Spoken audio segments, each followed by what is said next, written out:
শেষ ১৬তেই বিদায় নিয়েও এবার বিশ্বকাপ ট্রফি যাচ্ছে কলম্বিয়ার ঘরে। শুনে অবাক লাগলেও এটাই সত্যি। বিশ্বকাপ না জিতেই ট্রফি কলম্বিয়ায়। জয়ের আগেই যেন ট্রফিটি ছিনিয়ে নিল দেশটি।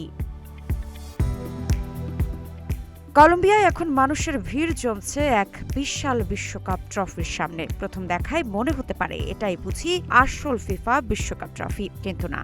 এটি তৈরি করেছেন দেশটির কয়েকজন স্থানীয় কারিগর। ৪ মিটারেরও বেশি উঁচু আর প্রায় ৪ টন ওজনের এই বিশাল ট্রফিটি তৈরি করতে সময় লেগেছে মাত্র ৬০ দিন। নির্মাতাদের একটাই বিশ্বাস, একদিন না একদিন সত্যিকারের বিশ্বকাপ ট্রফিও নিজেদের দেশে নিয়ে আসবে কলম্বিয়া। দর্শনার্থীদের মতে এটি শুধু একটি ভাস্কর্য নয়, এটি কোটি ফুটবল প্রেমীদের আশা, আবেগ আর জয়ের স্বপ্নের প্রতীক। যদিও এবারের বিশ্বকাপে শেষ ১৬তেই বিদায় নিতে হয়েছে কলম্বিয়াকে, তবুও তাদের স্বপ্ন থেমে নেই। কারণ ফুটবলে একটা কথাই তো সত্য, স্বপ্ন দেখা বন্ধ হলেই হার নিশ্চিত।